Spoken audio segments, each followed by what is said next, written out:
en cierto mundo. Pero es bueno con los niños y con las visitas, eso no se mete. Sí, claro. Al contrario. Amigable. Damos la introducción. Bueno, sí, pero no sé cómo se llama.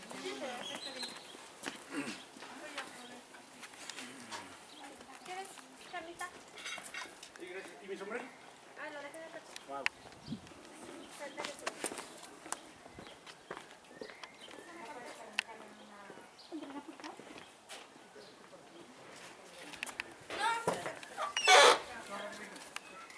Sí, continuamos hoy, domingo 1 de mayo del 2016. Su servidor Pablo Martel Santos, el apoyo en las cámaras con Uriel Sánchez. En esta entrevista con mi amigo y compañero de lucha estudiantiles, el ingeniero David Vega Becerra. A servirte. Charro de 70 años de edad, aquí en el rancho Los Vega, del estado de Tlaxcala.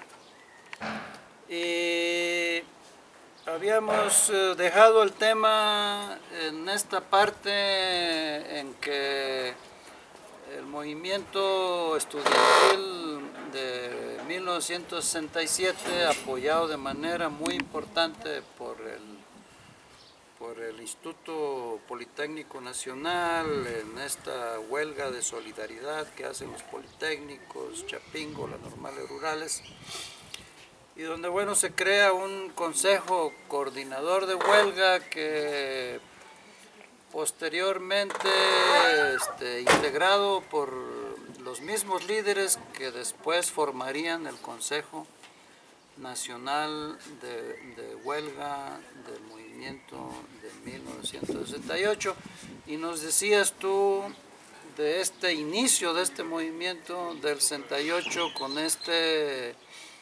estos incidentes del 26 de julio y el bazucazo a la preparatoria,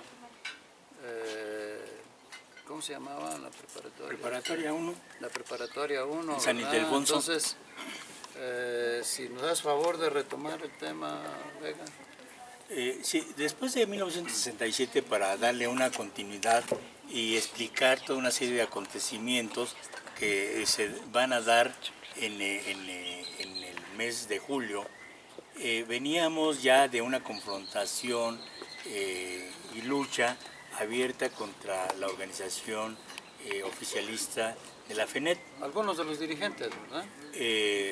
Sí, ya Gil Zamora, de ingrata memoria, en el 67 había dejado el paso a otro de sus compañeros de la Escuela Superior de Medicina, era Rosalío Cebreros, era el que quedó en un congreso efectuado en la ciudad de León, Guanajuato, en donde confrontamos dos posiciones y en la que al final de cuentas la parte oficialista se salió con la suya, quedándose con un cascarón, y que la inmensa mayoría de la expresión democrática se salió de ese congreso y dejando la FENET en una situación endeble. Y ocurre el día 23 de julio una situación derivada de una confrontación entre estudiantes universitarios de la escuela Isaac Ochoa Terena con los estudiantes de la Boca 2 y Boca 5, pero fundamentalmente con chicos de la Vocacional 2, que se encontraban en la Ciudadela, muy cerca de la calle de Bucareli, donde se encuentra la Secretaría de Gobernación. Y después de ese encuentro, los chicos que ya estaban... En la Ciudad de México. En la Ciudad de México, en la Ciudadela.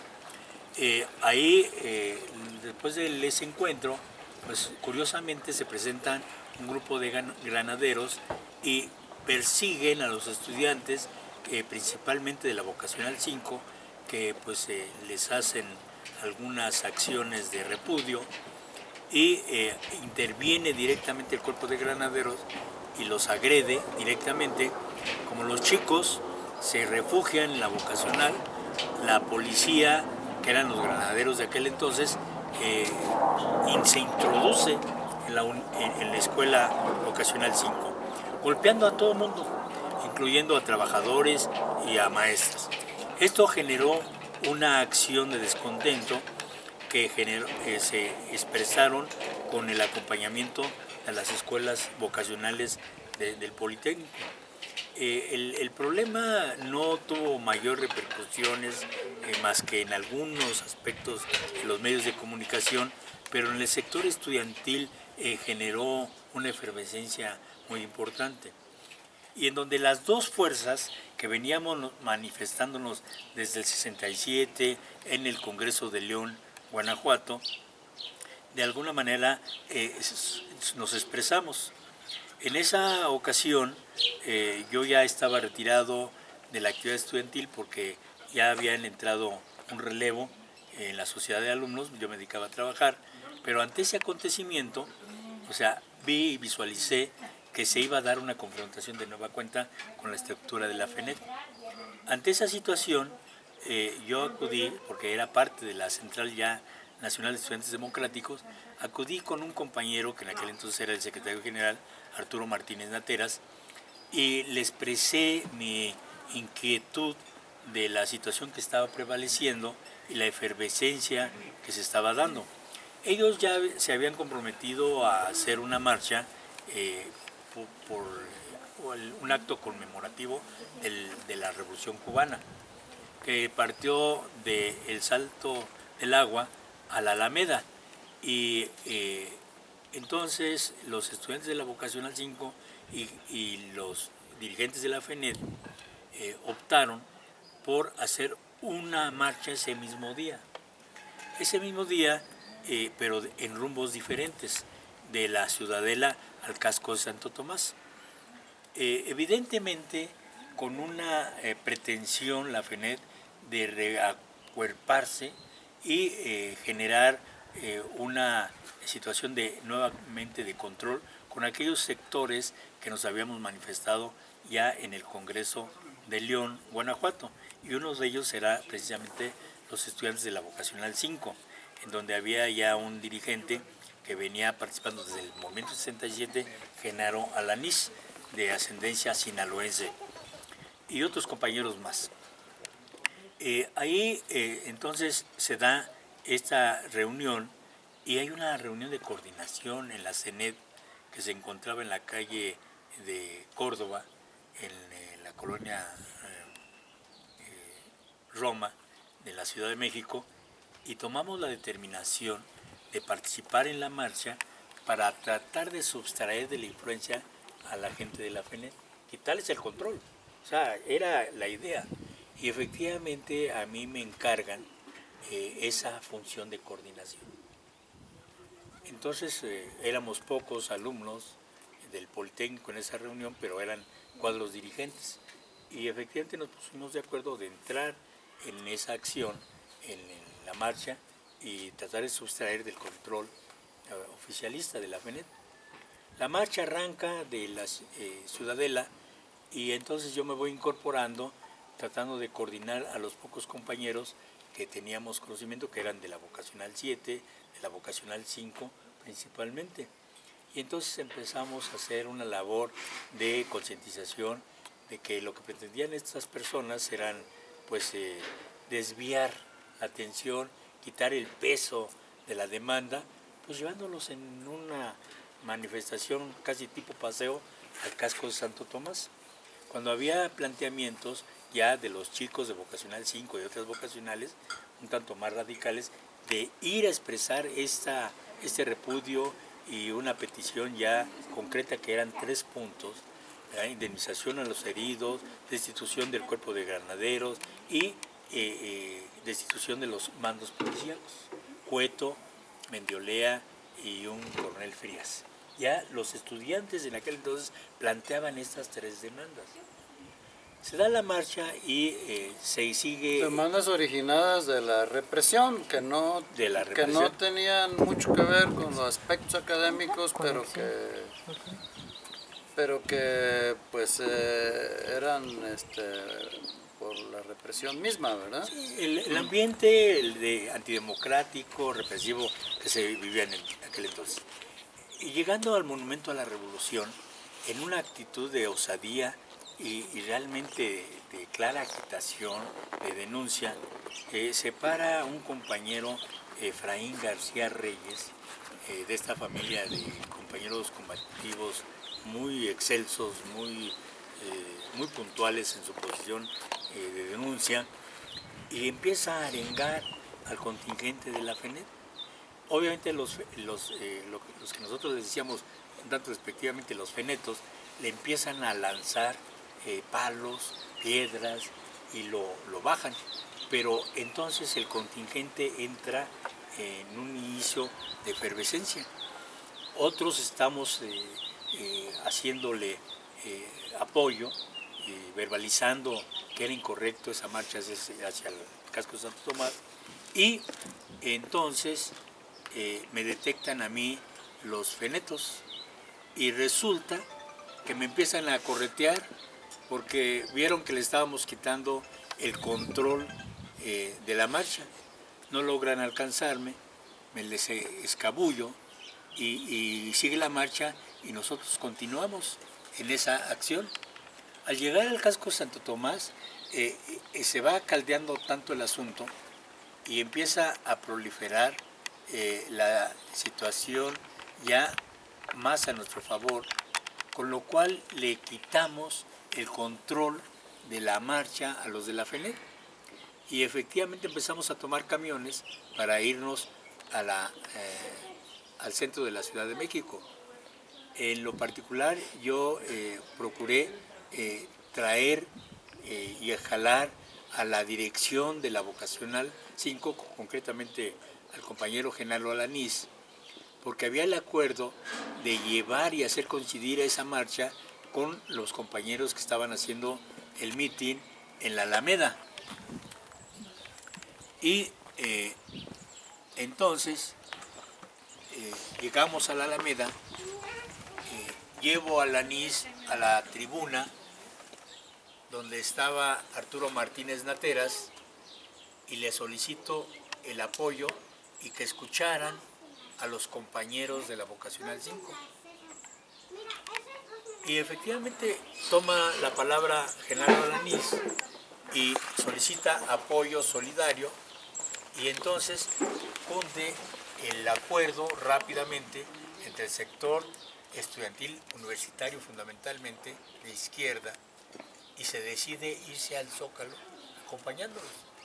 Saliendo de la Alameda nos encontramos con un contingente que vienen muchos chicos, fundamentalmente de la Vocacional 5, en carrera escapando de la agresión de los granaderos.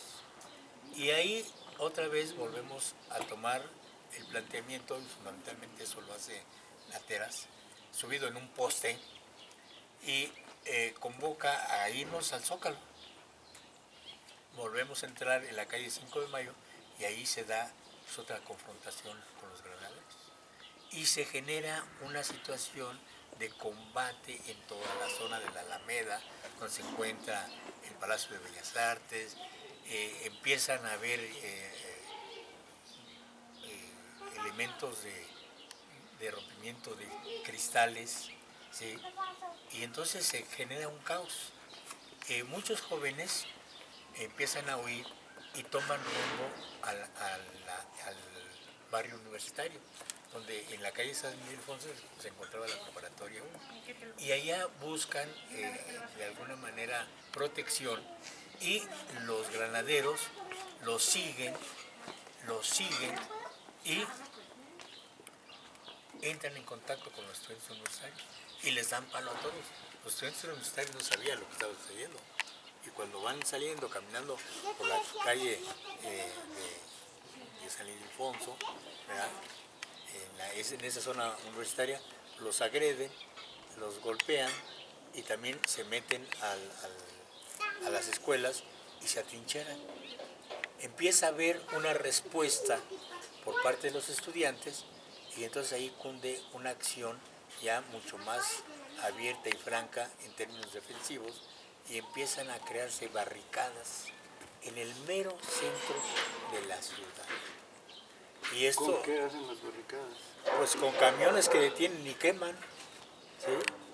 O sea, esas barricadas son precisamente, atraviesan los camiones del servicio público y los queman, y entonces se hace un verdadero caos. Y recordemos que había una experiencia que se transmitió a nivel mundial, producto del movimiento estudiantil de mayo en Francia, en donde hubo barricadas, hubo movilizaciones, hubo confrontaciones con la policía, pero ahí no llegaron a mayores, ¿verdad? Como llegó aquí en este movimiento del 68.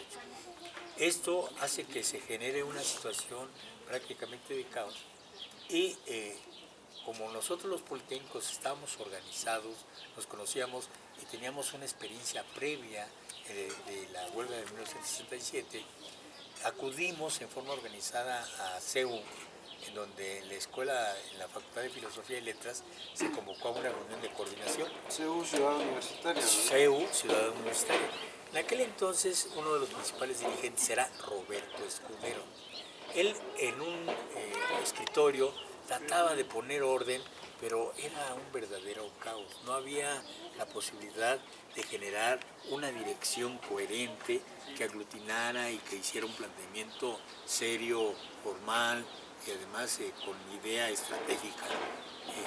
No lo había en ese momento. Y entonces, en ese día, es el día 29 de julio, es cuando estamos haciendo el intento de generar esta situación de reorganización. No, es el 27 de julio, y llega la noticia que en el barrio universitario había entrado el ejército y que el ejército había tumbado de un caso la puerta histórica de la preparatoria número 1.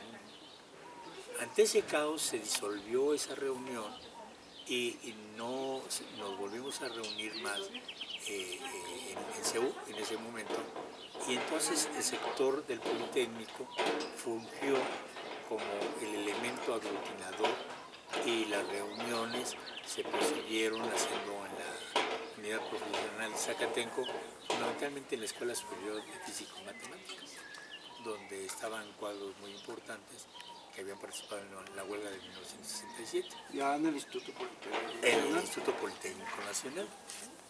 De ahí viene ya la convocatoria del Consejo Universitario, la participación de Barrosierra, la convocatoria a esa marcha, que es detenida en Copilco, pero que de alguna manera es la expresión ya de la universidad actuando, pero íntegramente desde el Consejo Universitario y el propio rector, donde participamos muchos politécnicos. Y ahí, en oposición a la represión de los estudiantes, en ¿verdad? denuncia a la represión y al planteamiento que hizo Barrosierra, que ese era un atentado contra la autonomía de la universidad. Y bueno, pues esto dio lugar a que el movimiento genera una atracción a un sector mayoritario universitario, y por supuesto que fue un reto para el propio Politécnico, en la cabeza de su director general Guillermo Maciel Helguera, al que le exigíamos, le pedíamos que también hiciera un acto similar en defensa de los estudiantes del Politécnico, situación que se había programado por el día 5 de agosto, y al principio efectivamente accedió a que él iba a hacer un acto semejante al del rector Barrosierra. Sin embargo, en el Politécnico, por ser una dependencia directamente ligada a la estructura del gobierno federal, no era un ente autónomo como la UNAM, ¿verdad? Autónomo como la UNAM, le prohibieron al doctor Guillermo Maciel Helguera, y entonces dejó entredicho. Sin embargo, ya se había publicado o se iba a publicar un desplegado ese día, el día anterior, el día 4 de agosto, en la que se convocaba a una marcha en donde la iba a encabezar Guillermo Maciel Helguera. Y este pronunciamiento sabían las autoridades de que iba a suceder, y entonces trataron de impedir que saliera públicamente, porque el director general del Politécnico dijo: yo no voy, ¿sí? Pero ya estaba incluso volanteándose que el doctor Maciel iba a participar. Y entonces un profesor de directamente mandado por la Dirección General, busca la forma de quitar de la imprenta esa convocatoria. Y hay una acción muy importante de un compañero mío de la escuela, Sergio Antonio Castañeda Vez, que lo anda paseando por todas las editoriales, ¿verdad?, para ver dónde estaba, supuestamente porque él no se acordaba, y entonces sí él accedió ante esa presión de tratar de hacer el quitar. Y entonces dejó pasar tiempo para que el comunicado saliera ya en la edición del 5 de mayo, del 5 de agosto, perdón. 5 de agosto. Del 5 de agosto. Y efectivamente en esa fecha sale desplegado en donde iba a ir Maciel al frente, cosa que no sucedió. Ya en ese entonces los de la FENET también trataban de cooptar esa marcha y se dio una lucha otra vez, pero ahí ya fue definitivo. Ya la base estudiantil repudiaban totalmente y absolutamente a la dirección de la FENET y se quedaron con las ganas de encabezar esa marcha. ¿Quién encabezó esa marcha? Precisamente los miembros de lo que sería el Consejo Nacional de Huelga, que anteriormente era el Consejo General de Huelga y Solidaridad, por el motivo del movimiento de 1977. Raúl Álvarez, Ángel Verdugo, César Enciso, David Vega. Sergio Antonio Castañeda Vez. Surgen ese grupo, por ejemplo, en economía, Fernando Hernández Zárate, Sócrates Amado Campos Lemos, que empieza a aparecer en forma protagónica, Florencio López Osuna, El Búho Valle en economía, Pablo Gómez, Marcelino Perellón. Bueno, fundamentalmente sí, en la Facultad de Ciencias hay tres dirigentes fundamentales: Marcelino Perellón, Gilberto Guevara Niebla y otro compañero que no recuerdo. Roberto Escudero mismo. Roberto Escudero, Luis González de Alba, en fin, toda esa gente toma participación y es donde... Pablo Gómez de Economía. No, él andaba de viaje. Andaba de viaje. Pero, Se había ido a la... Pero también lo agarraron y pero después, lo encerraron en la Conberry. Pero él andaba representando a la CENER en un evento internacional de la Federación Mundial de las Juventudes Democráticas. Ajá. Él y otros compañeros más. Sí. Entonces, él en ese tiempo no estuvo presente. Ajá. Pero empiezan a surgir, pero aquí hay un planteamiento central. El 5 de agosto se hace esa marcha, se elimina al grupo Freneto, se utilizó, porque utilizamos el nombre de Guillermo Maciel Guerra, y hubo una convocatoria muy grande de los politécnicos. Se da la marcha, llegamos al casco de Santo Tomás y entonces hay tres oradores centrales. Uno es Raúl Álvarez Garín, Gilberto Guevara Niebla y el compañero Genaro Alanís, y un maestro que es Fausto Trejo. Estos cuatro, pero en primer lugar los tres se ponen de acuerdo y es una Pero idea. Fausto Trejo era maestro en la UNAM. En la vocacional 7 también. En la Boca 7. Era maestro de la vocacional. Entonces, 7. tanto en la UNAM como en el Poli. Así es. Entonces, estos tres oradores, ¿verdad?, plantean que si en 58 horas no hay respuesta del gobierno, se decretaría la huelga nacional. ¿Sí? Obviamente no hubo respuesta del gobierno y en 48 horas estaba dada precisamente la posibilidad de concretarse este planteamiento de huelga nacional. Entonces empezaron a sumar muchas escuelas, unas que estaban endebles, que todavía la FENET los tenía bajo cierto control, empezaron a perder todas sus posibilidades de control y de representación, y la huelga se da. ¿Sí? Y entonces ya para la huelga nacional, entonces ya se conforma el Consejo Nacional de Huelga, se establecen los 6 puntos de un pliego petitorio, en donde están los 3 primeros planteamientos que hacen los estudiantes de la vocacional y otros más que tienen que ver con la libertad de los presos políticos, ¿sí?, la derogación del artículo 145 y 145 bis, y esto ya genera todo un planteamiento que da lugar a ese gran movimiento del 68. Pero esta cuestión, aquí lo vemos y trato de explicar que ojalá quede claro, que viene en una secuencia de luchas anteriores. Obviamente el 67 es un momento, pero ahí hay atrás otros movimientos. La marcha por la libertad, Morelia. Bueno, eso ya es el principio del 68, Sí. ¿sí? La marcha por la ruta de la libertad. Por la libertad de los presos políticos. La represión que sucede en la Universidad de Tabasco, la represión que sucede en Sonora, la represión en Morelia, donde se utiliza el ejército como un elemento de control y de represión abierta. Entonces, en ese terreno, pues yo tengo este privilegio o esta responsabilidad de que de alguna manera fue producto de experiencias, de acuerdos y de ejecución, ¿sí? Obviamente después del 26 de julio empiezan a aparecer en el periódico señalamientos que quiénes éramos los responsables de esas acciones.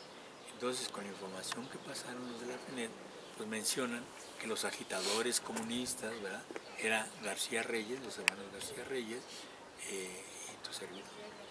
Cuando yo veo mi nombre, digo, esto se está poniendo muy terrible, porque además el día 26 de julio, dirigentes de la CENED, de la Juventud Comunista, llegan al acuerdo que después de esa situación iban, de lo que se dio en la Alameda, se iban a reunir en un café en la colonia de Roma, pero había ya un elemento incrustado como agente que los denuncia y los detiene, y ahí es donde se da una gran cantidad de detenciones de gente del Partido Comunista, de la Juventud Comunista, de la CENED, incluyendo después el allanamiento al local del Partido Comunista, donde detienen más gente. Y de la CENED también.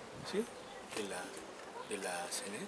Entonces es donde toman el local de la CENED y el local del partido.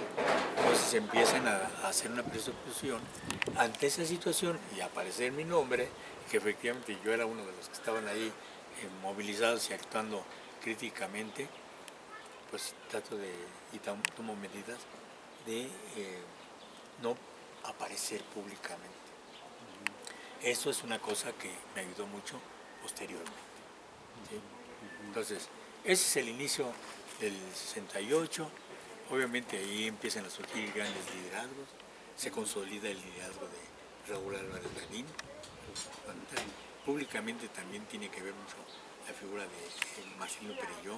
Gilberto Guevara también es una figura muy importante, el Búho Valle, y empiezan a aparecer muchos dirigentes. Tomás Cervantes Cabeza de Vaca. Luis Tomás Cervantes de Chapingo. Tai de Aburto.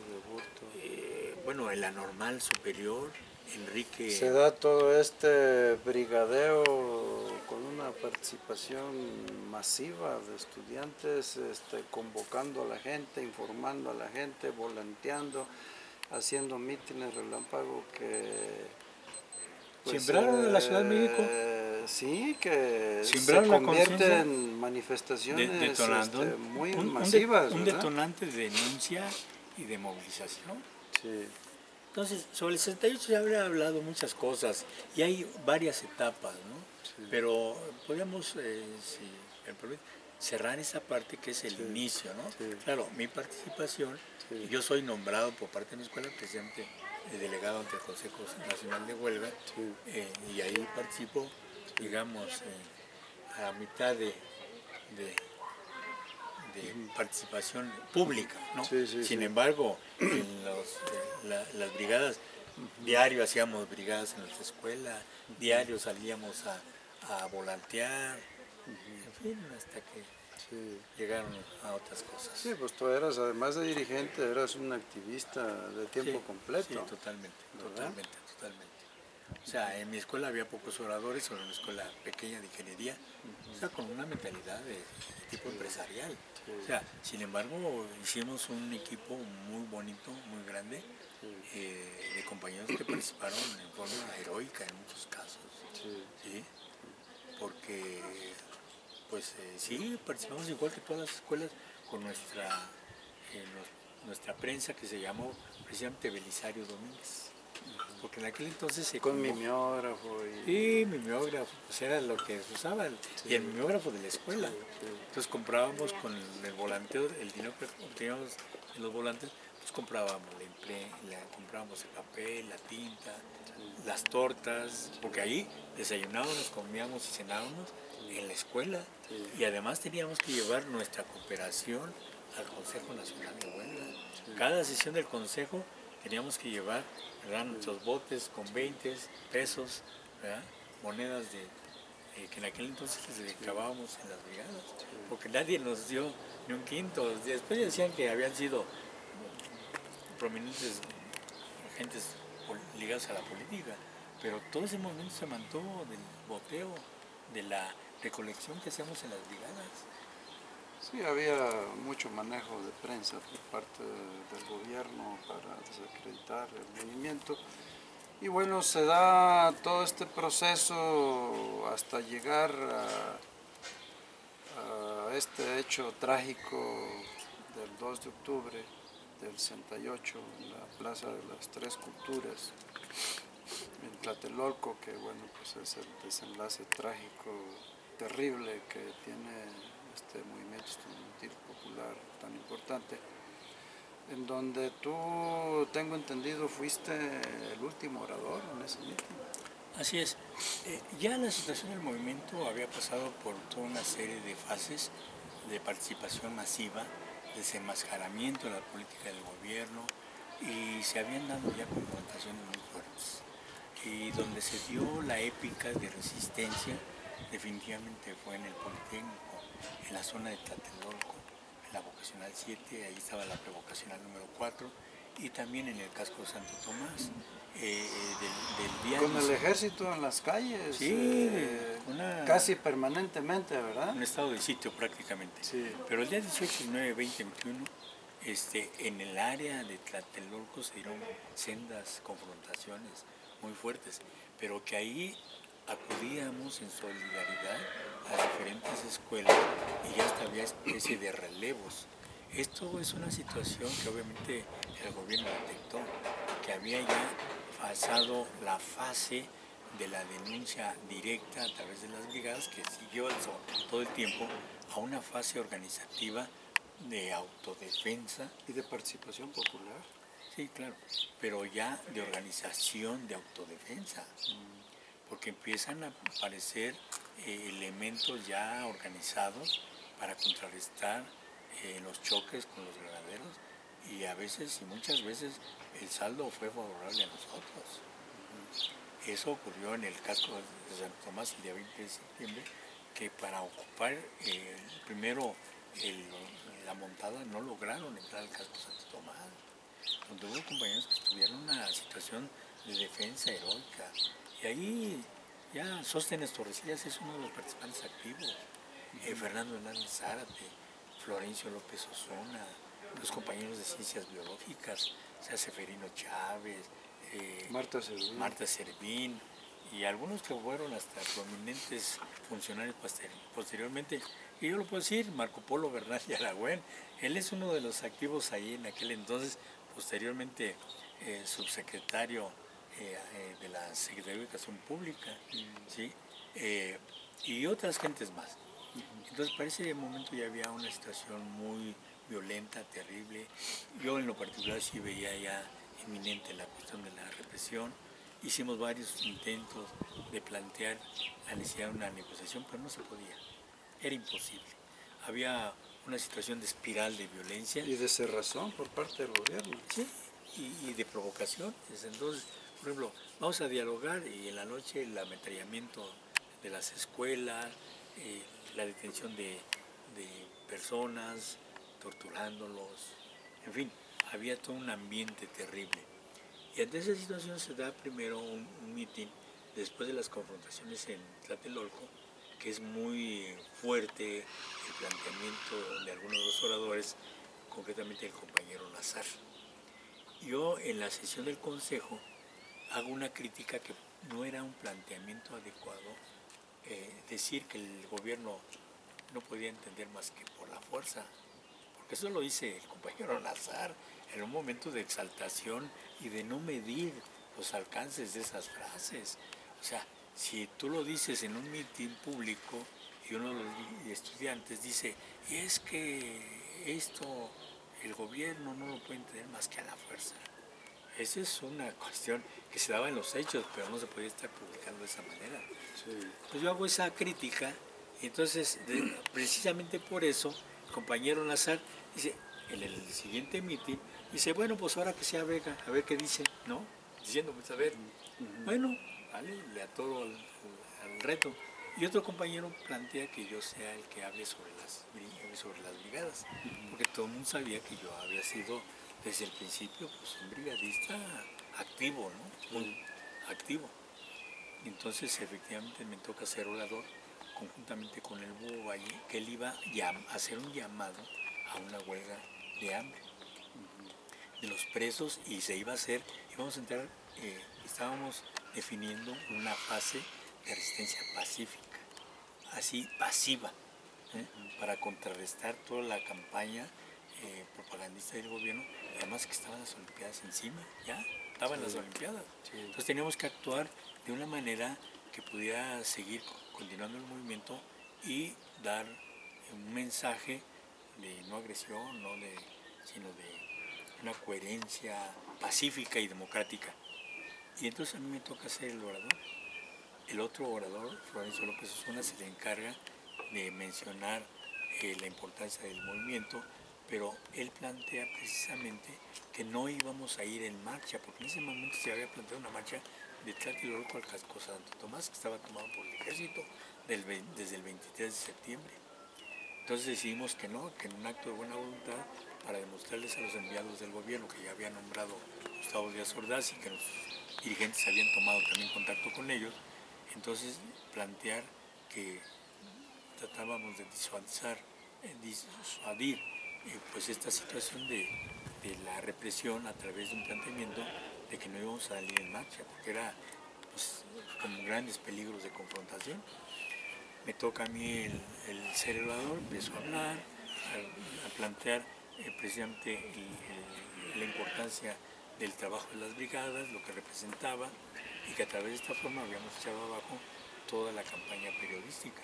Esa era la lógica, y después la otra parte, que incluso aparecen ya en reportes, que tuvo Gutiérrez, el de seguridad. ¿Gutiérrez Barrios? No, sí, Gutiérrez Barrios. Él, hay una escrita en la que menciona que estoy planteando. Y otra de las cosas que yo estaba planteando, que a través de la brigada, convocáramos a la sociedad para que presionaran a sus diputados y que cambiaran el sentido de su persecución desde la Cámara de Diputados, que era la caja de resonancia que hacía una serie de furibundos ataques contra el movimiento estudiantil. Ante esa situación, en el momento que van entrando los trabajadores ferrocarrileros y había dado vueltas el helicóptero, ya en la Plaza de las Tres Culturas en Tlatelolco, el 2 de octubre. El 2 de octubre. Entonces pasa el helicóptero pasando por el edificio de Relaciones Exteriores. Tú estás en el balcón del edificio de Chihuahua. En el tercer piso con el micrófono. Con el micrófono en la mano, y, ¿no? y obviamente leyendo mi discurso que habíamos preparado, es profeso, porque se nos pedía que hiciéramos escritos para no caer en la situación que se cayó en el 27 de agosto, que por la calentura, la situación, en el momento, Sócrates convoca a quedarnos allí y pide el diálogo, que donde la gente dice llamarnos pues en el Zócalo. Es una cosa que da al traste mucho con la fuerza del movimiento, ¿no? El presidium del mitin estaba en el balcón del tercer piso del edificio de Chihuahua, ¿verdad? Frente a la Plaza de las Tres Culturas, ¿no? Plaza de las Tres Culturas. Efectivamente, yo estoy con el micrófono ante esa situación de denuncia. Ya casi estaba por terminar el discurso, y yo noto que sí había una muy buena respuesta. O sea, aunque a otros compañeros como Gilberto Guevara planteaba que era un discurso airado, radical, no, tenía una lógica, ¿sí? Tenía una lógica precisamente de continuar el movimiento y hacer presión en algunos sectores, concretamente a los diputados, pues para que sintieran la presión de su gente que supuestamente representaba. ¿Cuál era la idea también? Pues la movilización de la sociedad en su conjunto y darles una directriz muy exacta que permitiera fortalecer nuestros planteamientos y debilitar la posición del gobierno. Estábamos en una lucha de toma y daca, ¿no? Entonces en ese momento, cuando aparece el helicóptero por la última ocasión, en esa dirección donde parece cae una bengala verde. En ese momento, yo al ver la bengala digo, esta es una provocación. En mi mente inmediatamente surgió la idea de una provocación para romper el mitin. Entonces digo, compañeros, no corran, es una provocación, porque efectivamente la gente empezó a hacer un movimiento en términos de olas, o sea, hay una expresión colectiva que la gente empieza a moverse, o sea, intentando correr o quedarse, es un momento muy especial de manifestaciones de un conglomerado humano. Digo, no corran, compañeros, y yo veo que efectivamente se calma momentáneamente ese movimiento, ¿no? Había miles de gente. 15,000 gentes más o menos, de 10 a 15,000 gentes. Esto es en unos cuantos segundos. Y entonces llega Sócrates de repente y me arrebata el micrófono. Y vuelve a decir, no corran, compañeros. Es una provocación, lo mismo. Y sale la bengala roja. Entonces, entre la bengala verde y la bengala roja son unos cuantos segundos. Todo lo que te estoy narrando Las es, bengalas son luces, ¿verdad? es una luz que va cayendo. ¿Sí? Y después de la verde, en unos cuantos segundos, viene la roja. En el instante que me quita el micrófono, Sócrates, y dice, no corran, compañeros, es una provocación, viene la bengala roja. Al instante, a un lado del tercer piso, de mi lado izquierdo, mirando la plaza hacia el frente, empiezan a sonar los primeros disparos. ¿Quiénes son los que estaban ahí? Pues era un departamento que había ocupado el Estado Mayor Presidencial con francotiradores. Que ahora se sabe, pues. Ahora se sabe plenamente, ¿sí? Que eran francotiradores. Y ahí tuvo que ver un secretario particular de Gustavo Díaz Ordaz, de origen tlaxcalteca, que ahí vivían unas gentes de sus familias, ¿sí? Ese departamento le pertenecía a una familia o directamente al secretario particular de Gustavo Díaz Ordaz, y de ahí salieron los primeros disparos. Obviamente al ver Armas automáticas. armas automáticas. Entonces, ante esos son instantes, ¿no? Y Sócrates se queda así, de repente como que, y dije, le vuelvo a quitar el micrófono, ¿sí? Porque además ya traíamos la diferenciación con él, que era un provocador en potencia, ¿no? Sí. Vendido o contratado por el gobierno, no sé, eso nunca lo he sabido y no lo he dicho así en ese sentido, ¿no? Yo creo que él se derrumba cuando le empiezan a dar los primeros llegues, ¿no? Ese es mi punto de vista. No coincide con otros, bueno, pero es mi punto de vista. Le quito el micrófono y entonces digo, no corran, compañeros, porque había que responder ante la situación que se estaba dando. Son balas de salva. En ese momento dije, no pueden ser balas de verdad. Difícil de creer, ¿no? De creer.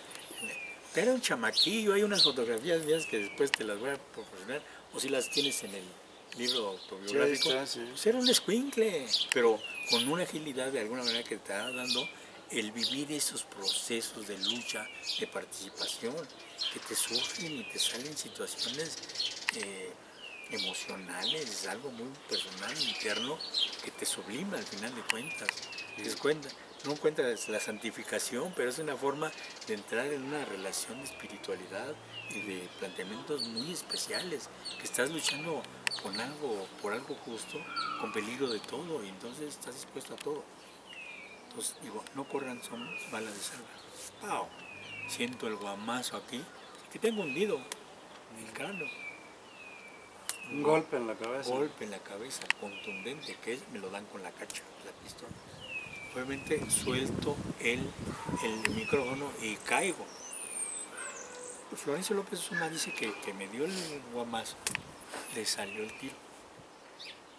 Yo obviamente no escuché tiro, yo cuando me sentí el guamazo, voy para abajo. Voy cayendo. Yo estaba a punto, o sea, me lo dieron un poquito más acá, me no caí. Pero estaba yo en un proceso casi de muerte, porque entro en un estado de tranquilidad, pero voy cayendo en un pozo, lentamente. Pero además en una situación así como de relajamiento. Pues es un estado próximo a la muerte. Sí, de inconsciencia. Pues. De inconsciencia. Pero entonces en mi yo interior empiezo a decirme, David, ¿qué te pasa? Y así lo recuerdo. Digo, padre, ¿qué te pasa? ¿Qué sucede? ¿Qué pasa? O sea, y yo desde mi interior me mandé señales de reaccionar. Efectivamente, en el momento que caigo, los del batallón Olimpia también me levantan. Y impulsado por como si fueran resortos mis piernas, pero ya en ese momento caigo, pero me voltea. Y entonces el de la ametralladora me la mete aquí en el estómago. No te muevas, hijo de la chingada. No, se levantó las manos, ¿no? Y los otros dos, vale, guamazo, ¿no? Algunos sí me los pusieron por acá, tengo algunos lunacitos, ¿no? Pero pues, está uno joven y ágil. Voy retrocediendo con los golpes, y el de la ametralladora, yo lo que recuerdo es que se asoma y suelta otra ráfaga. Hacia el contingente, hacia el mitin. Sí.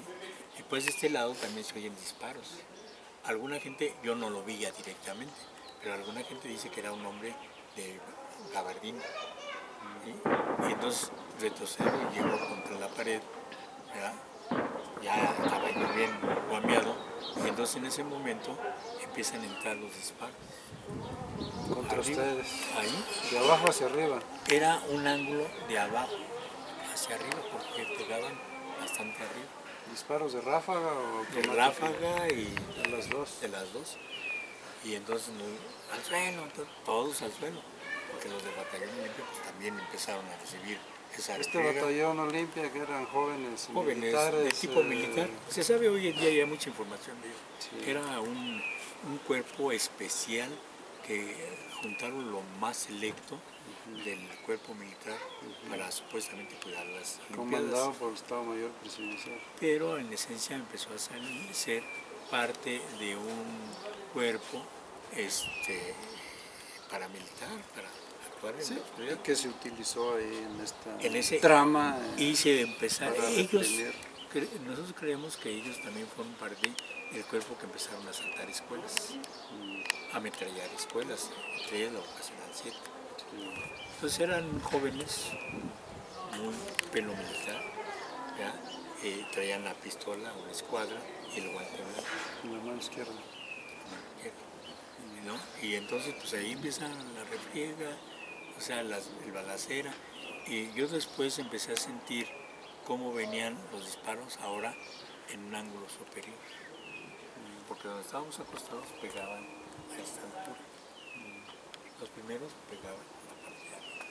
O sea, que tenían francotiradores por todos lados. Ahí son tiros de francotiradores. Sí. Esos disparos eran de los francotiradores que En había los otros edificios. en los otros edificios. Entonces ahí pasamos momentos muy fuertes, entonces los del batallón Olimpia empiezan también a caer, o cayeron algunos. Hay un dato que yo nunca me he explicado. De los 3 que me agarraron, yo no los volví a ver. Y los que me agarraron no me reconocieron. Después a mí no me reconocieron. Entonces yo digo que esos cayeron ahí también. De ellos mismos. Pues sí, porque ellos también... Antes, Porque el ejército reaccionó disparando también, respondiendo los disparos de arriba, ¿no? Claro, además pues, ya le habían pegado a Hernández Toledo, ¿sí? El general, El comandante de la del operación cuerpo de ejército de paracaidistas. recibió un tiro también. Sí, entonces ante esa situación pues empezaron a entrar disparos de todo tipo, incluyendo hasta de cañones de las tanquetas.